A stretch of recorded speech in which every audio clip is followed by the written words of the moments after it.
नमस्कार, स्वागत है सभी अनंत पथ के मित्रों का आज के नए अनंत श्री पॉडकास्ट में।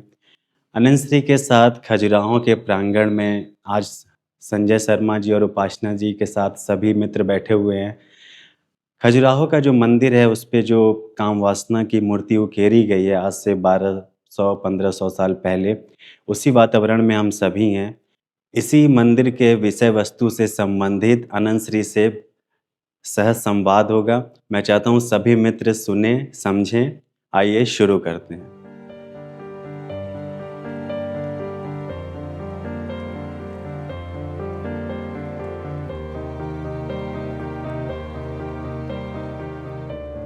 सबसे खास चीज़ है यहाँ पे एक्सप्रेशन। हाँ, इतने दिव्य एक्सप्रेशन बनाए हैं। अब ये मूर्तियाँ देखिए, सबसे पॉपुलर वाली वो है मूर्ति। हाँ। बीच में।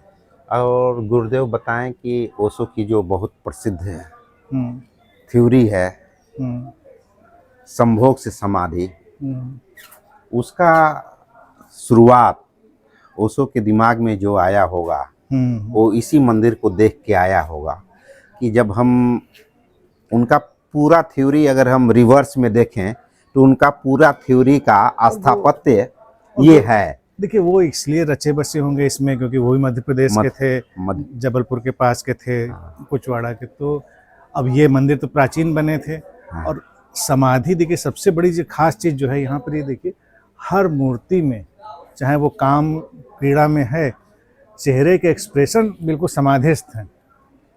चेहरे के एक्सप्रेशन बिल्कुल समाधि में है। कोई भी ग्लानि नहीं है। हाँ। कोई भी शांति, कोई वो कुंठा नहीं नहीं है, अपराध बोध नहीं है।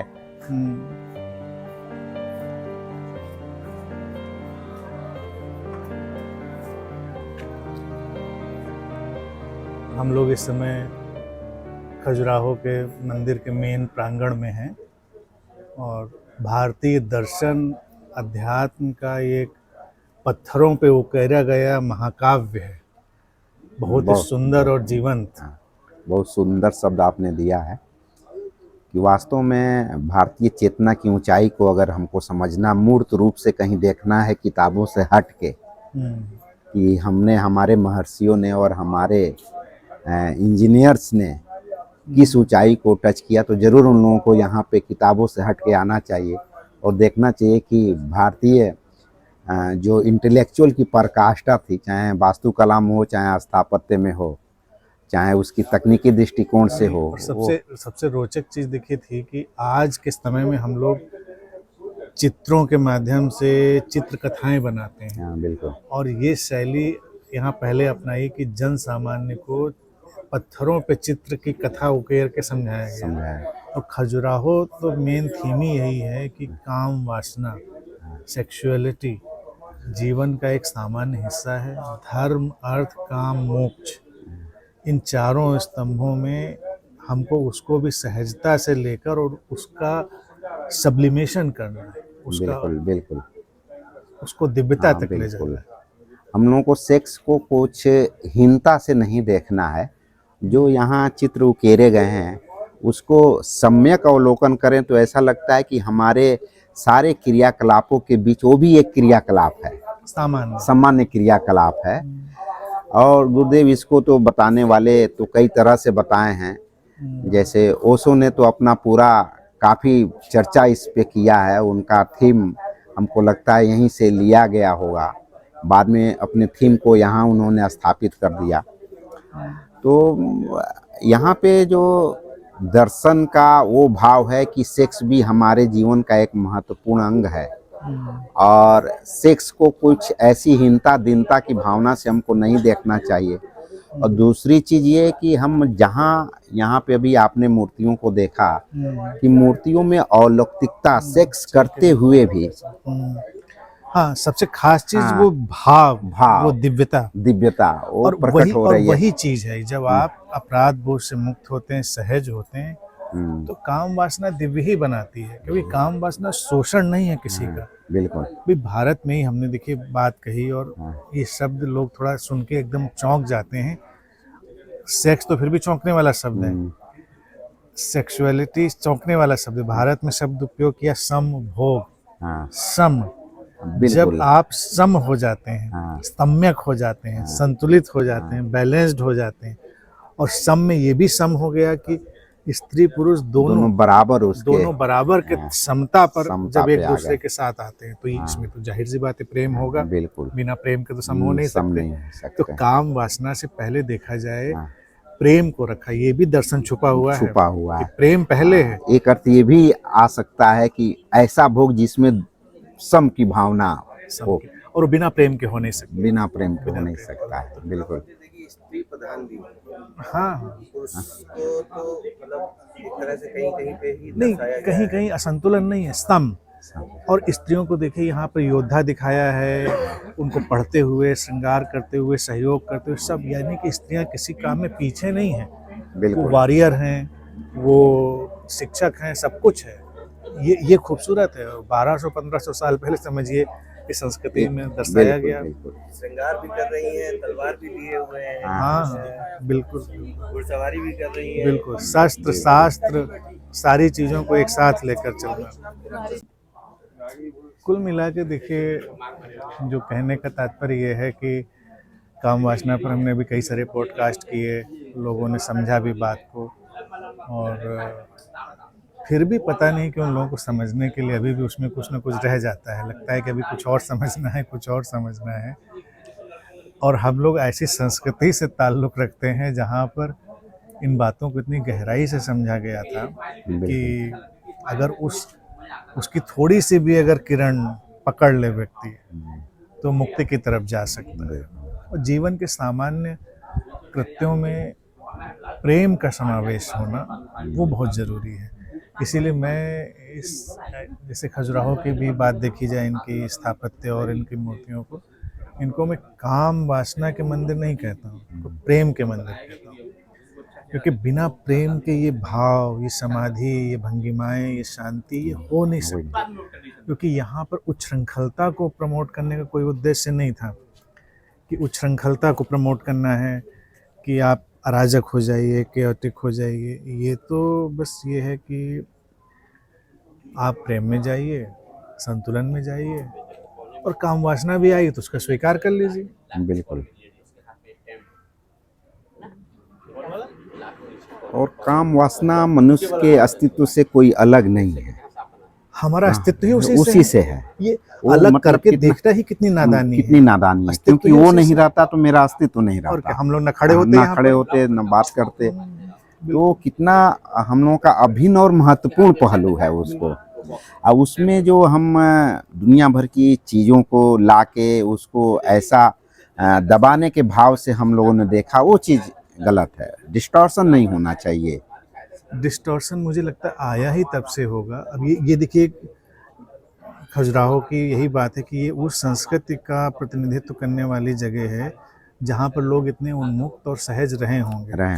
लेकिन फिर धीरे धीरे बहुत बाहरी प्रभाव आए होंगे, लोग दमित हो गए होंगे। बिल्कुल। दमन के कारण विकृति है। विकृति का कोई जगह या स्थान नहीं है मनुष्य के बिल्कुल। जीवन में, लेकिन विकृति है इसीलिए क्योंकि दमन इतना बढ़ गया है, और सहज हो सकता है व्यक्ति। और अभी तो देखिए शिक्षा का इतना अभाव हो गया। बात तो बहुत चलती है कि शिक्षा रखी जाए, इन सब पर एजुकेशन सिस्टम में भी रखा जाए, लेकिन कहाँ लोग रख पा रहे हैं। और ये मंदिर भी एक मैसेज ही देना चाहती है गुरुदेव कि देखिए, दिव्यता के बीच वो भी दिव्य चीज़ है हमारा। क्योंकि जो मंदिरों का वो चीज़ का प्रमोशन है, वो दिव्यता के बीच में उसको एक स्तंभ के रूप में स्थापित कर दिया गया। उसको बिल्कुल कि चारों तरफ भगवान है, बीच में एक जो है वो भी है, तमाम चीजें हैं उसके बीच में भी है। और फिर और ये चार दीवारी पे है, ये भी देखिए, ये चार दीवारी पे, चार दीवारी के बाद अंदर जाइए तब आपको भगवान मिलेंगे। आप अगर भाग के जाएंगे तो फिर आप वो उस चीज को नहीं पाएंगे जिसके लिए आप अंदर जा रहे हैं। हाँ, वो उसको ट्रेस पास नहीं कर सकते हैं आप। एक मूवी आई थी ना, चित्रलेखा, उसमें कितना अच्छा गाना लिखा गया था, संसार से भागे फिरते हो, भगवान को तुम क्या पाओगे। बिल्कुल वही चीज है। तो ये उसी के संसार से भागना नहीं है, और संसार में रहना है। और गुरुदेव, उस समय हमको लगता है कि हमारे जनमानस में ये चीज़ थी, तभी ये सार्वजनिक रूप से उकारा भी गया हाँ। उसको उकेरने का सार्वजनिक रूप से करेज जो आया, क्योंकि अगर ये छुपा रहता या इस भाव के लोग उस समय नहीं रहते, ये भी बहुत छुपा होता बिल्कुल। और किसी की इतनी करेज नहीं होती कि इतने बड़े चीज को इतने बड़े स्थापत्य में उसको ढाल सके। बिल्कुल। सर्व स्वीकृत रही होगी तभी हाँ, ढला भी ढाला होगा, भी होगा। अन्यथा कैसे होता चीजों में। जो मूर्तियां हैं देखिए, ऐसे देखिए कि अभी जैसे एक चीज चलती है बड़ी बॉडी शेमिंग, किसी के शरीर के आकार क्या है, किसी के शरीर का प्रकार क्या है, तो एक खास मॉडल को बना देंगे कि भाई ऐसा फिगर होना चाहिए। इन मूर्तियों में अच्छे फिगर भी हैं और सामान्य सहज फिगर भी हैं, कोई उसमें ऐसे दिखावटीपन नहीं बनाया गया है। अब देखिए, अब ये मूर्ति है, मान लीजिए, तो जो भी पेट होना चाहिए, जो भी होना चाहिए नॉर्मल है, ये नॉर्मली ऐसा हो सकता है। और ये मूर्ति देखिए वे फिट है, और इधर देखिए तो इनका भी आ गया जैसा एक सहज मनुष्य होगा। तो ये भी एक बड़ी अच्छी चीज है कि नेचुरल डिपिक्शन की बॉडी शेमिंग भी ना हो, क्योंकि आज के समय में बॉडी शेमिंग भी बहुत बहुत बड़ा हिस्सा है इन चीजों का, बॉडी शेमिंग। बिल्कुल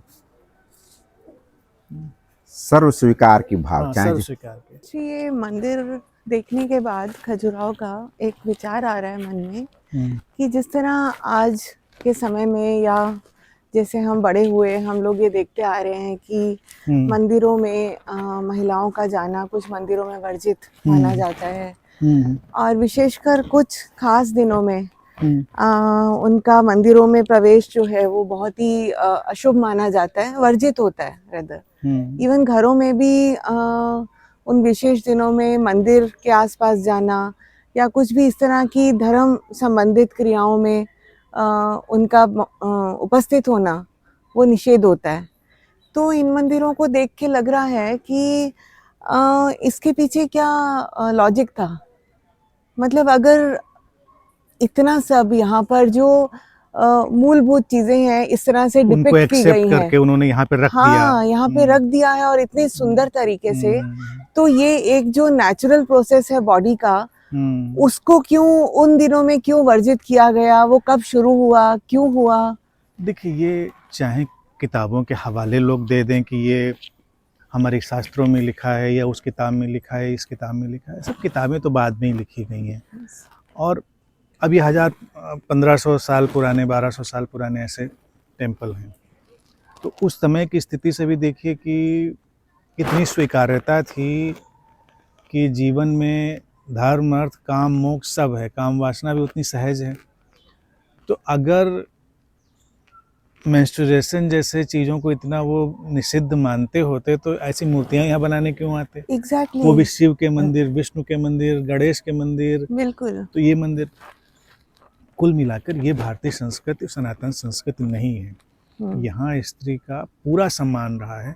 और फिर देखिए, हमारे कामाख्या का मंदिर है, हमारे यहाँ जब देवी की आप पूजा कर रहे हैं तो पूजा करने के लिए क्या आप ये कहेंगे कि इस टाइम पूजनीय है, इस टाइम आप पूजनीय हो गए? Exactly. ऐसा कौन सा होता है? बिल्कुल। भाई कोई व्यक्ति पूज्य है बिल्कुल तो हमेशा पूज्य है। हाँ। और अगर वो कभी पूज्य है और कभी पूज्य नहीं है तो फिर वो तो बड़ी ही अजीब बड़ा स्थिति बन गई, अजीब स्थिति हाँ। हो गई। तो स्त्रियों को भी यहाँ पर देखा जाए, ये किसी न किसी षड्यंत्र के चलते हुए उनको एक तरह से दमित करने के लिए, गिराने के लिए, और उस कारण से ये सब हुआ होगा। बाकी तो सब पवित्रता है। जब भाई खजुराहो का सबसे बड़ा जो संदेश क्या है कि जब जीवन का इतना गहनतम कृत्य उसको हमने पवित्र मान लिया जी। और उसको हमने इतनी दिव्यता से मंदिरों में सुशोभित कर दिया, तो बाकी सब कुछ हमने एक्सेप्ट कर लिया। बाकी सब तो उसका आउटकम, बाय प्रोडक्ट, हाँ वही है सब। और ये कहीं ना कहीं से देखा जाए आजकल, वही बात अभी पहले भी हुई थी, बॉडी शेमिंग, कि बॉडी शेमिंग के फिनोमिना से भी तो जुड़ा हुआ है। बिल्कुल बिल्कुल। भाई स्त्रियों को नेचर ने बनाया ही जब ऐसा है, बिल्कुल, तो आपके ये तो प्रकृति ही अपवित्र है। यस। उसने ऐसे शरीर की संरचना भी कर दी है। बिल्कुल। तो ये बड़ा ही विचार योग्य यहाँ का पूरा वो है आर्किटेक्चर और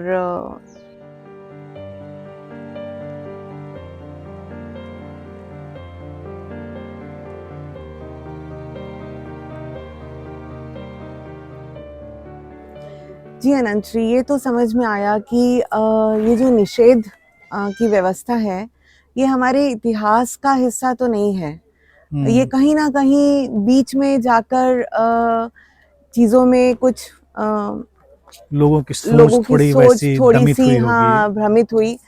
लेकिन कुछ चीजें जो हैं वो आज भी समझ में नहीं आती हैं, जैसे कुछ मंदिर आज भी, देखिए हम 1200 साल पुराने इस आर्कियोलॉजिकल मार्वल में घूम रहे हैं, तो ये तो समझ में आता है कि 1200 साल पहले इतनी मुक्त हमारी जो संस्कृति थी जिसमें मंदिरों में ये चीज़ डिपिक्ट की गई, लेकिन आज भी कुछ ऐसे मंदिर हैं जहाँ पर ये चीज़ को लेकर भय डाला गया है कि यदि महिलाएं उन मंदिरों में प्रवेश करेंगी तो कुछ अशुभ हो जाएगा, अनिष्ट हो निष्ट हो जाएगा, मंदिर अपवित्र हो जाएंगे। मंदिर अपवित्र हो जाएंगे।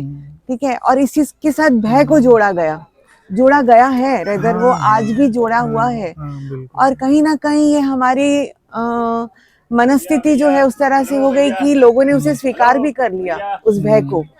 तो इसके पीछे क्या तर्क है, या इसके पीछे का क्या विज्ञान है, या तर्क है भी या नहीं? एक सबसे बड़ी समस्या देखिए क्या हो गई है ना, भारत में हर चीज के पीछे विज्ञान विज्ञान हो भी ना विज्ञान, तो कह दो कि विज्ञान है। विज्ञान शब्द का इस्तेमाल करने से विज्ञान नहीं हो जाता। तर्क समझना चाहिए। देखिए चीजें भय पर खड़ी हैं, कल्पनाओं पर खड़ी हैं, और अगर मेंस्ट्रुएशन के दौरान जो ये प्रतिबंध लगे थे उनके बिल्कुल पीछे जाएं तो हम हैरान रह जाएंगे। सैनिटरी पैड का आविष्कार बिल्कुल आधुनिक काल में हुआ, कपड़ों का आविष्कार हुए बहुत वक्त नहीं हुआ। तो ब्लीडिंग एक नेचुरल फिनोमिना रहा होगा जो कि बड़ा विजिबल रहता होगा, जो दिखाई देता होगा। तो उस समय रक्त को देखकर, खून को देखकर लोग थोड़े असमंजस में पड़ते होंगे, हचकचाते होंगे, और अगर भी कहीं भी उसके ड्रॉपलेट्स जाएंगे तो लोग थोड़ा उससे परेशानी अनुभव करेंगे। और खून को लोग अशुभता, अपवित्रता से जोड़कर देखते भी रहे थे, तो उनको लगा कि शायद कुछ अपवित्र हुआ जा रहा है। अपवित्र कुछ नहीं हो रहा है, लेकिन उनकी जहन में थी ये बात। तो और मूल बात ये थी कि स्त्रियों के लिए एक सुविधाजनक चीज़ भी बनी कि वो ठहर जाएं, उन दिनों में कहीं ना जाएं, तो उनके स्वास्थ्य के लिए बेहतर था। आज जब विज्ञान के दौर में हमने संसाधन जुटा लिए हैं, तो संसाधन जुटाने में सारी स्वतंत्रता है, आप कहीं भी जाइए आइए, तो वो तो चीज़ आड़े नहीं आती। और भय, यहाँ हर चीज़ में भय डाल दिया जाता है भारत में। वो वही वाला भय है जैसे बच्चों को कि वहाँ नहीं जाना, बाबा उठा ले जाएगा, ये दूध पी लो नहीं तो ये झोली बाबा आ जाएंगे। समाज जब विकसित हो रहा होता है तो भय से काम लेता है, बिल्कुल, और जब विकसित हो जाता है तो प्रेम से भी काम हो सकते हैं। हम सीधी बात बता सकते हैं कि भाई देखो इसलिए कह रहे हैं ये बात, इसमें डराने की कोई बात नहीं। कई पेड़ों को बचाना था, जैसे पीपल को बचाना था लोगों को। पीपल लगा, बड़ा अच्छा पेड़ है, ऑक्सीजन के लिए बड़ा अच्छा है, ग्रीनरी के लिए बड़ा अच्छा है। तो पीपल पर भी ये मान्यता डाल दी यहाँ पर भूत प्रेत रहते हैं, ब्रह्म राक्षस रहता है, तो इसके नीचे जाओगे तो परेशान हो जाओगे। तो पीपल को लोग कम से कम ना काटें, छोड़ दें। तो उसी तरह से ये था महिलाओं के लिए कि उनको थोड़े समय के लिए विश्राम दिया जाए, और लोगों को भी लगे कि इनको विश्राम देना चाहिए, अन्यथा तो उनको काम पे लगाए रखिए। एक किस्म का एक्सप्लॉयटेशन भी था। लेकिन जब हमने अब सब सुविधाएं अर्जित कर ली हैं तो इन चीज़ों का कोई मायने नहीं है। हाँ, फिर कुछ लोग आ जाएंगे जो कहेंगे हम स्पिरिचुअल साइंटिस्ट हैं, कि चक्रों से संबंधित बात है, कुछ नहीं होता। ये ऊर्जा, एनर्जी जैसी चीज़ें लोग जो कहते हैं भावनात्मक और काल्पनिक चीज़ें वैचारिक, क्योंकि ऊर्जा तो भौतिक विज्ञान की ही होती है जो मेजरेबल है। बाकी कौन सी ऊर्जा मेजरेबल है? अब लोग ऐसे ही बात करेंगे, आपसे मेरी तरफ बड़ी अच्छी ऊर्जा आ रही थी। कौन सा मीटर जिससे आपको पता है कि अच्छी आ रही थी कि बुरी आ रही थी? आपकी सोच थी, आप मुझे बहुत अच्छी लग रही थी तो अच्छी ऊर्जा आ रही थी। और मान लीजिए आप बहुत अच्छे इंसान हैं, हम आपको दुष्ट मानते हैं, तो हम तो यही कहेंगे बुरी ऊर्जा आ रही थी। तो ऊर्जा का खेल जो अध्यात्म में है ना, ये भी बड़ा भ्रामक खेल, भ्रमित करने वाला, उसमें कुछ है नहीं। बिल्कुल। ये भी अनंत श्री कह सकते हैं कि जैसे हम 1200 साल पुराना स्ट्रक्चर देख रहे हैं, तो यहाँ पर हमें आभास नहीं होता कि उस समय समाज जो है वो पैट्रियार्कियल या पितृ प्रधान रहा होगा, क्योंकि इतनी लिबर्टी, इतनी फ्रीडम, इतना डिपिक्शन, इतना फ्री तरीके से जो हो रखा है, तो आई एम श्योर कि समाज जो है वो कुछ नहीं रहा समांतर समानता रहा रहा होगा। समानता करो, क्योंकि देखिए हमने सब कुछ स्ट्रक्चर्स में देख लिया, हम्म, युद्ध है, पढ़ाई है, श्रृंगार है, संबंध है, प्रेम है, सब में एक उन्मुक्तता है, मौलिकता है, और सब एक साथ उसमें शामिल हैं। बिल्कुल तो अब तो हम कल्पना भी नहीं कर पाते कि स्त्रियां युद्ध में जाएं। जैसे अभी बिल्कुल अभी हमारे समय में कोई लड़की जाए, वो फाइटर पायलट बन जाए, बिल्कुल, आर्मी तो में बड़ी चले जाए, बात है, तो लोगों के लिए अभी भी बड़ी बात हो जाती है। बिल्कुल और उस समय वो सब घोड़े हाथी पे चढ़ के लड़ाइयाँ लड़ रही हैं, बिल्कुल। तो बड़ी बात नहीं थी। मतलब उस समय हमारा समाज बहुत ज्यादा इवॉल्व था, कहीं ज्यादा इवॉल्व था आज के बनिस्बत, सोच के मुकाबले सोच के संसाधन भले कम थे, संसाधन। संसाधन अब बढ़ गए हैं। अब देखिए, बीइंग अ वुमेन, आप खुद बताइए, आपको कौन सी कमजोरी का एहसास होता है कि आप कौन सी लड़ाई नहीं लड़ सकती, कौन सा फिजिकल काम नहीं कर सकती, कि आप ड्राइव नहीं कर सकती, कि आप ये नहीं कर सकती। हाँ, एक नैसर्गिक कोमलता शरीर को प्रकृति ने दी है, लेकिन उस कोमलता को बनाए रखते हुए भी शक्ति की कहाँ पर कमी है।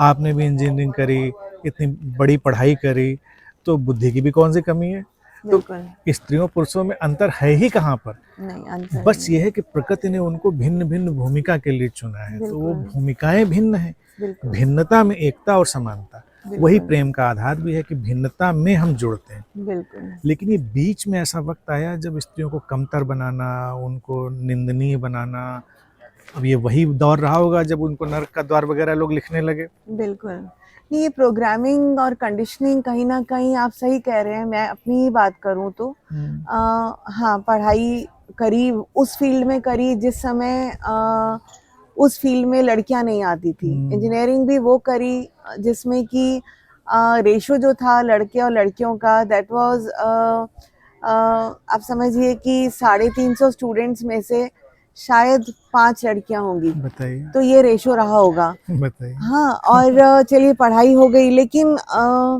कहीं ना कहीं ये चीज़ का एहसास हर समय रहता था, कराया जाता था कि आप लड़की हो, आपको सेफ रहना है। चलिए वो कहीं ना कहीं समाज के चलते भय रहता होगा घर वालों मान में, सकते हैं, वो भी मान सकते हैं, लेकिन वो कंडीशनिंग इस तरह से कर देना कि आप ना भयभीत होते हुए भी भय से ग्रस्त हो जाओ। सेफ रहने पर भी मेरा एक रहा, और पहले भी कई पॉडकास्ट में हमने उस चीज़ को जिक्र किया था कि देखो, दुर्घटना हिंसा तो अपनी जगह है, लेकिन स्त्रियों को इतना बॉडी सेंट्रिक बना ही क्यों दीजिए। और समाज मान लीजिए दमित है, तो स्त्रियां क्यों भयभीत हों। अगर कोई दमित व्यक्ति हमारे ऊपर आक्रमण कर देता है, तो हम अपने को निंदित या कमज़ोर क्यों अनुभव करें, हम उससे फाइट करें, उससे आगे जाएं। अभी तो यही होता है ना कि किसी स्त्री को दबाना है तो उस पर सेक्सुअल असल्ट कर दो, तो लोग लगता है हमने उसको फिनिश कर दिया। आपने कहाँ फिनिश कर दिया। तो ये सोच निकाल देने की होती है, हम फिनिश नहीं हुए। हमें कोई छुरा मार दे रहा है, गोली मार दे रहा है, और चाहे आप किसी तरह का और असल्ट कर दे रहे हैं, तो हम पे अंतर नहीं पड़ता। समाज को वहाँ पे लाना चाहिए। अच्छा, आज के दौर में ये बात इसलिए बहुत ज़रूरी है, AI आ गया, डिजिटल इतनी फ्रीडम है, तो पेरेंट्स जब इस बात से फ्री हो जाएंगे कि इन बातों से फ़र्क नहीं पड़ता। मेरी बच्ची आके घर में कह दे कि मेरा वो वीडियो या फोटो वहाँ चल रहे हो, कहेंगे कोई बात नहीं, चलने तो कोई फर्क नहीं पड़ता, क्योंकि अब तो हम AI से भी बना लेंगे आने वाले समय में। तो AI से भी मुझे बड़ी फ्रीडम नज़र आती है। जो हम 1200-1500 साल वाली फ्रीडम देख रहे हैं, इसको लेकर आएगी AI। जब लोगों को लगेगा इन बातों को कोई मायने ही नहीं है, मायने नहीं है। अभी तो लोग घबराए रहते हैं, पहले होता था नहीं, सोशल मीडिया पे, फेसबुक पे अपनी फ़ोटो मत लगाना प्रोफाइल, लोग उसकी न्यूड फोटो बना देंगे। अरे वो तो बना ही लेंगे, वो तो किसी भी तरह से बना लेंगे। आपका वीडियो क्लिप की प्रॉब्लम थी, वो भी बन जाएगी, वीडियो भी बन जाएगा। तो कुल मिला के एक दौर पे आएगा जब पेरेंट्स को कहना पड़ेगा इन बातों कोई अंतर नहीं पड़ता। इसमें सही बातें भी खत्म हो जाएंगी, नकली वाली भी खत्म हो जाएंगी। हम एक नए दौर के फ्रीडम में आएंगे, जहाँ पे इमोशनल, मेंटल, इंटेलेक्चुअल, स्पिरिचुअल, वो पावर आएगी हमारे पास। और समझने की बात तो ये है कि यही समाज, यही भारत, यही संस्कृति जहाँ पर स्त्री को शक्ति का स्वरूप माना गया है। मतलब शक्ति इज सिनोनिमस विद विमेन। बिल्कुल। और वहीं पर उसको शक्ति विहीन समझना या उसको कमतर समझना कितनी बड़ी विडंबना, विरोधाभास भी है। बिल्कुल। और हाँ, जैसे मंदिरों की अभी इतनी सब हमने बात कर ली, ऐसा कहा जाता है कि जब मंदिर में जाएं तो विचार एक पर्टिकुलर तरह के नहीं होने चाहिए। चलिए वो मेंस्ट्रुअल वाली बात तो एक हो गई, लेकिन विचारों के ऊपर भी, और उन्हीं मंदिरों में वही सब डिपिक्टेड है, तो कैसा समाज रहा होगा, कितना इवॉल्व रहा होगा, कितनी ऊंची आगे की सोच रही होगी कि this is all a part of life. Part of life. और उन्होंने कहा कि विचार महत्वपूर्ण नहीं है, विचार तो आएंगे और जाएंगे, डिटैचमेंट, आप उससे डिटैच होकर अपना काम करिए। बिल्कुल। विचार घटते हैं, आते हैं, चले जाते हैं, ना विचार किसी इंसान को खराब बनाते हैं ना अच्छा बनाते हैं। तो विचार आए चले गए, विचार को आप पकड़ के बैठे ना, आप बैठ गए तो प्रॉब्लम है, बिल्कुल सही आपको बात। बैठना नहीं है। इसीलिए देखिए मंदिरों में एक परंपरा और भारतीय उसमें दर्शन में डाली गई, उसको देखिए बड़ी रोचक है कि मंदिरों की परिक्रमा करते हैं। बिल्कुल। परिक्रमा से तात्पर्य क्या है कि गुजर जाइए उससे, ओके। वो आपके रास्ते के सफ़र की चीज़ें हैं। ओके। तो अब इस मंदिर की माली परिक्रमा करिए तो सफ़र है, गुजर गया, Right. फिर आप मंदिर के अंदर प्रवेश करिए। जी। तो ये परिक्रमा का मतलब यही होता था, गुजर रहा है बहुत कुछ जिसके साथ चलना है, यहाँ कुछ स्थायी नहीं है। तो अब लोग भूल गए, उनको लगता है परिक्रमा करने से हमको कुछ पुण्य मिल जाएगा, परिक्रमा करने से हमको कुछ लग रहा है लाभ मिल जाएगा, आशीर्वाद मिल जाएगा। वो एक संकेत था कि जीवन घूम रहा है, ये काल चक्र है, सब बीत रहा है, कहीं भी अटको नहीं, अटकोगे नहीं तो गर्भगृह में प्रवेश कर जाओगे, जो देवता है वहां तक पहुंचोगे, जो हमारे भीतर है।